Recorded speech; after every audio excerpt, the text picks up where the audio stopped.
And we are live. Welcome, everybody, to the broadcast for September 9th, 2019. We're glad that everybody's able to join us. And we are live in Facebook. We're on YouTube. We're on Anchor. We're on Spotify. We're on Apple iStore or iTunes, wherever that is now. We're pretty much everywhere that can be, and it's important work for us because we're trying to convey to you laws of success. So join us, and thank you for coming, and we will continue on bringing you this material. We're working out of the book Napoleon Hill's Keys to Success, the 17 Principles of Personal Achievement. This book has been put out by the Napoleon Hill Foundation. It's a culmination of all the success secrets, and it really is powerful. It's good stuff.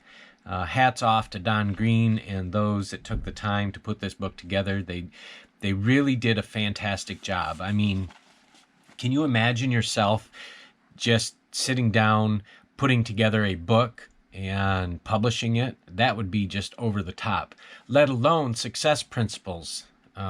Putting them all together from a perspective. Now, you would essentially have to be really successful and understand these principles to be able to do that. So it's an amazing feat. There's been some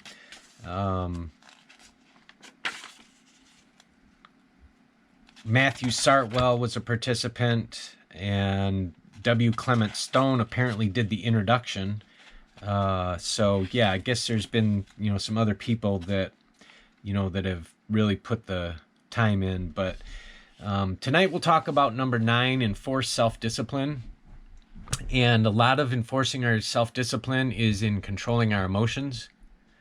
There's the big 4 that we'll discuss: the power of self-discipline, the structure of our mind, the things we cannot discipline, the power of the will,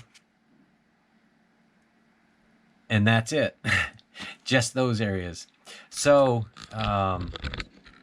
with that, earlier chapters have placed heavy emphasis on the importance of taking control of our own mind. And certainly we want to take control of our own mind. Now, this control is pivotal to our personal initiative, our positive mental attitude, and controlled enthusiasm. Self-discipline is the process that ties all these efforts together for us. It isn't possible to achieve self-discipline without making some progress on these other disciplines. Self-discipline requires self-knowledge and accurate assessment of our current abilities. Accurate assessment, guys. Likewise, the other principles can't really be put into action without self-discipline. It is the channel through which all of our personal power for success must flow. Now think of our mind as a reservoir in which we have been storing up potential power. Or a big bucket, perhaps. You've been storing up this power. We'll now learn to release that power in precise quantities and specific directions. This is the essence of self-discipline. So I carry my bucket of power around with me, and if I'm not careful, I can spill my bucket. And that's what we think of in terms of self-discipline, is metering out that power at our will, not by spilling it, but at our will, letting that power flow.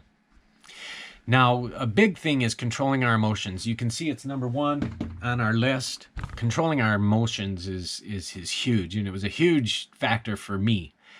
Most people act first and think later, and I never even thought later. I just acted and didn't care. I just thought that there wasn't a future, perhaps. I don't know what I thought, but self-discipline reverse that process, and it'll reverse that process for you as well. We'll learn to think before we act, and that's huge. That's important. If we can plan our actions, we can take power, we can take control of our lives. The primary means to this end is our control of our emotions. Now, there are 14 major emotions. There's positive ones and negative ones. Now, love and sex, hope, faith, enthusiasm, loyalty, and desire are the positive ones. Now, the negative ones are fear, jealousy, hatred, revenge, greed, anger, and superstition. Now, all these emotions are states of mind. And guys, every day we wake up, we have to manage our states. And they are subject to our control. We can see right away how dangerous the negative emotions can be if they are not mastered. We don't want to let them get control of us. The positive emotions can also be destructive if we don't organize and release them with conscious control. Inherent in these emotions is explosive power. If we regulate that power properly, it can lift us to the heights of achievement unknown. But if we let it run wild, it can dash us to pieces like rocks upon the ocean. Now, we learn in earlier chapters that a definite major purpose activated by a driving motive is the starting point of all worthwhile achievement. This motive must be so strong that it is subordinate to all of our thoughts and efforts.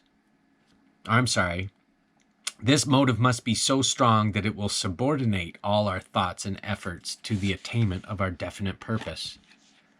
But our drive, our emotions must also be subject to our own good judgment, so that our enthusiasm and desire will not run over our wisdom. In other words, we must discipline ourselves so that our drive is always under control and directed in the proper channels. Self-discipline calls for balancing our emotions with our reasoning. This means we must learn to consult both our feelings and our reason before we reach any decision. Sometimes we will need to set aside our emotions and follow the dictates of reason alone. Other times we will decide in favor of our emotions, modified by our reason. A happy medium is important. And I think that's important for us to recognize that, it may not be that one way all the time. There's got to be a balance. You have to consult your feelings and your reason before you